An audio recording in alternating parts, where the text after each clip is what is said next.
Maybe I wanted a long introduction. I'm John Shinholser. Hey, John. How you doing, man? I'm a person in long-term recovery from substance use disorders. For me, that means I've been, I say clean, since August 10th, 1982. And that's a long time. But how it started was, there came a day, probably August 9th, 1982. I'm standing in front of 1st Battalion, 3rd Marines commanding officer, my colonel. And he looked at me and said, "Marine, we got a problem." Nah, he said, "You got a problem." Now, up until then, I was 23 years old. I've been arrested 12 times, 4 times in foreign countries. Don't think I was a big kingpin, because I won't. We'd go to foreign countries and I'd act out and get in trouble. That's what we do. But he said, "You know what, I'm going to give you 2 choices. You're either going to go to the brig, get a bad conduct discharge, or you're going to go to rehab." Now, I knew 2 things about the brig. The food sucked and the women were fake. So I went to rehab. And connection happened. I was connected to my people. And this is a Marine Corps rehab. It's a barracks, open squad bay, racks and wall lockers. But all my counselors were in recovery. So we did it was 42-day inpatient. We did the treatment stuff during the day, and at nighttime they take us out to town to 12-step meetings. And this was in Oahu, Hawaii. I was stationed in Kaneohe Marine Corps Air Station. So we go to meetings at night, we do treatment during the day. And, this treatment center back in 1982, they had it together. Because I had instant connected to recovery people. I was going to recovery meetings where they had hope dealers at every meeting, giving me a hope shot. So I had a vision of hope. I had a pathway to get there, pathway forward. This is how you get what we get. And while I was in treatment, they gave me medication. They had medication-assisted treatment back then. They gave me Antabuse. And for you young guys, that's something they give you. If you drink on it, you get deathly ill. So I have feelings against Vivitrol. I think they should put something in there that makes you throw up if you use heroin, It just ain't fair. Nothing happens, you know what I mean? That's bullshit, man. I want some bitch to get sick, man.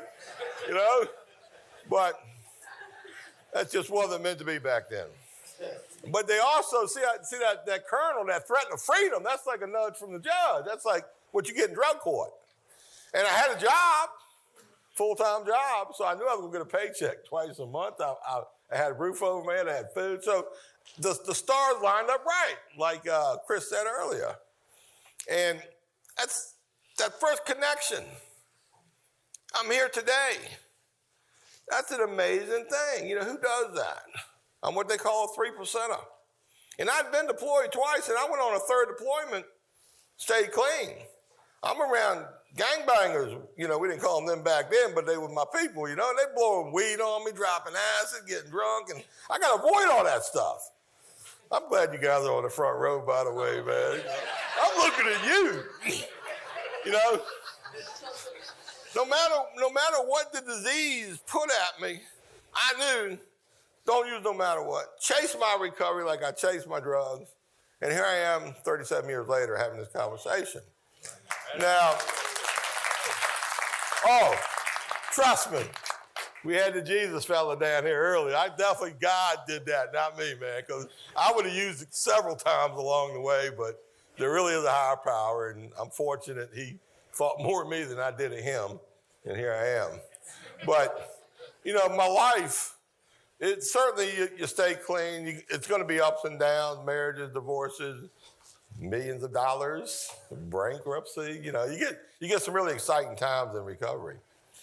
But in 1982, we didn't have the stigma back then we got today. Fresh out of rehab, we even went to the local hospital for a treatment center, ribbon cutting, and the governor came, one of the states, the congressional senators came. It was a big deal back then.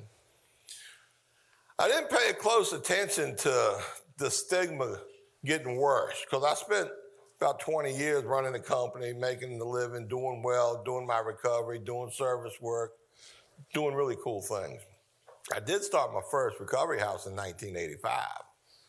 So I have a lot of institutional knowledge on recovery housing, sober living, early treatment, what it looked like in America, low stigma, good services, a low criminal justice system.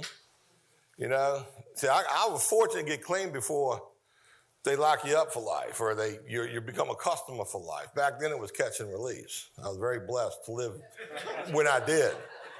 Oh, it's true. You can Google all this stuff, man. I mean, it's all out there.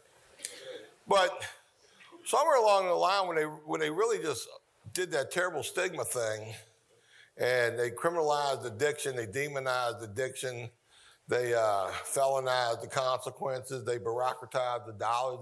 They've invented a lot of systems since then centered around treatment. You know, back in '82, folks from the community could come to the rehab, you'd have great meetings, life was good. But now it's like, I watched for probably 20, 25 straight years how our systems inadvertently splintered and disenfranchised the most important component of recovery from the treatment world. You know, HIPAA got really complicated. All of a sudden, the hope dealers couldn't match up with the newcomers in the environments that they were getting served. And our biggest server is the criminal justice system, okay? And I'm going to fast forward because I know time is short. But you're all invited to Virginia. I'll spend hours with you. I have lots of YouTube content too on my Facebook page. Some good, not some not so good. But fast forward. I'm here to really share that the solution for substance use disorders, addiction, is recovery, okay? Plain and simple. There are many pathways to recovery, and I've grown and embraced about every one of them, respect them, and align myself with all these pathways. It's the right thing to do, especially since I've had a spiritual awakening.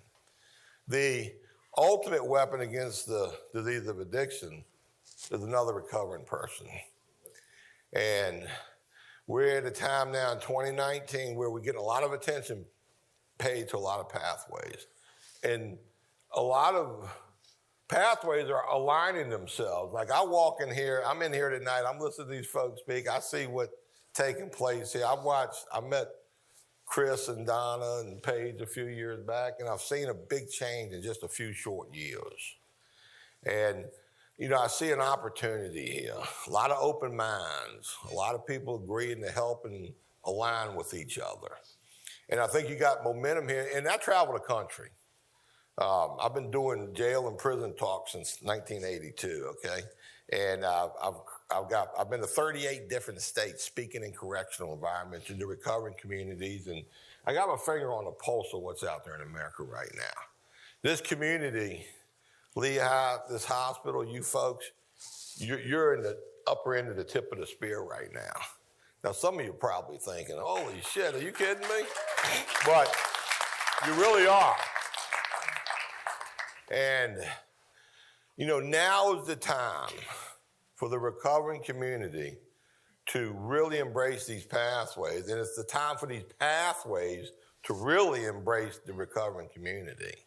You saw a couple hope dealers speak earlier. I call these folks hope dealers. Anytime you get a peer in recovery that lived experience, get them in the mix, support them or her, fund them like you'd fund any other pathway. You know, let's give these guys a decent living. And recovery residences, sober homes. In Richmond, we have 1,000 sober beds in our community. We got so many sober beds, the jail people are pissed off. Oh, yeah.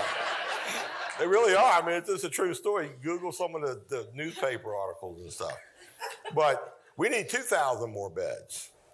You know, we're a community of 1.5 million people. 3,000 recovery beds, that's 2 jails they don't need, okay? It's getting real. It's getting very real.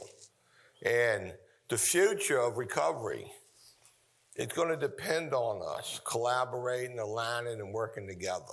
There's plenty of room for everybody in this space Unfortunately, it's the recovery folks that have lagged behind the respect and the funding.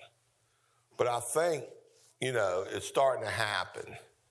For my recovering friends in the house, it's critical. You respect what is happening and you don't choke and you don't blow it. You got to have character, okay? You got to have integrity. You got to have seriousness of mission, because we're the weapon.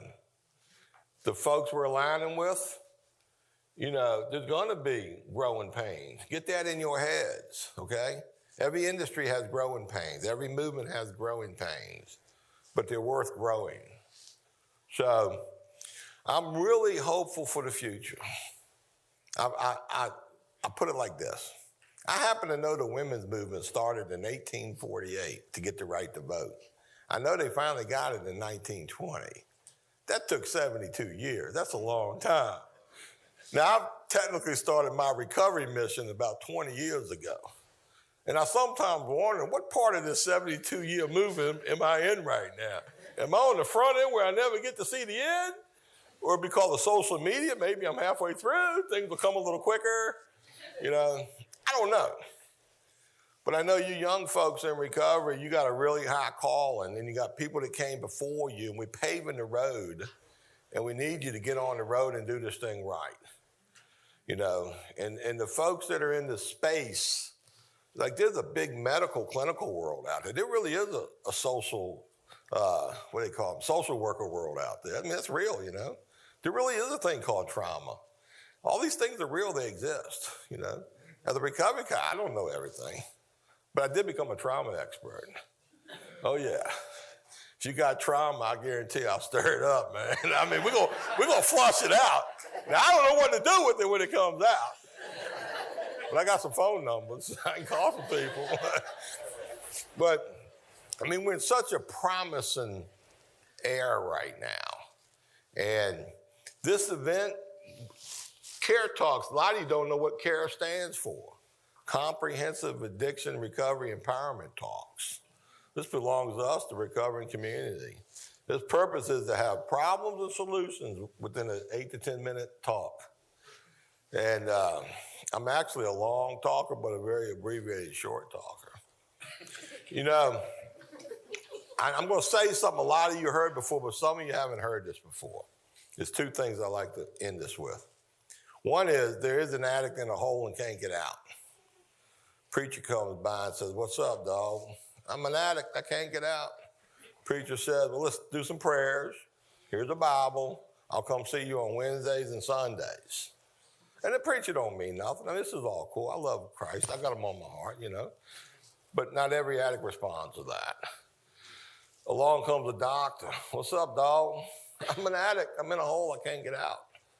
"You ever heard of Suboxone?" "Sure." "Okay, here, I'm going to give you a script.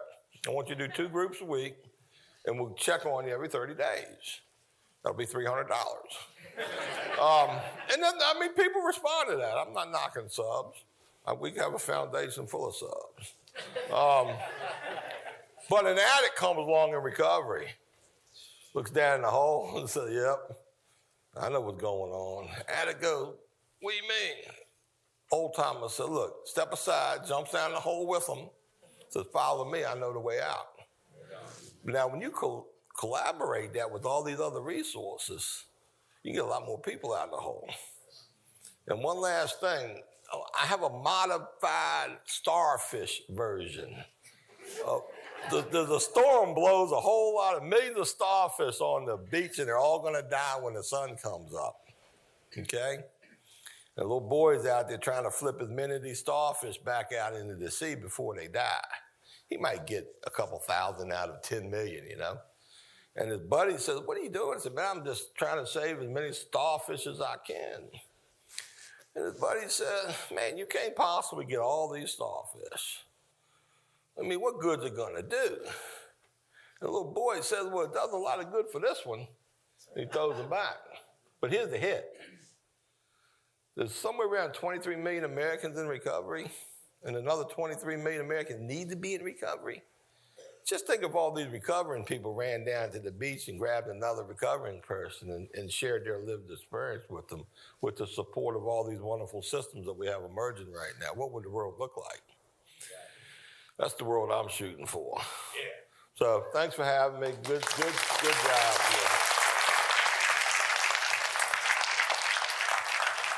Did somebody get this?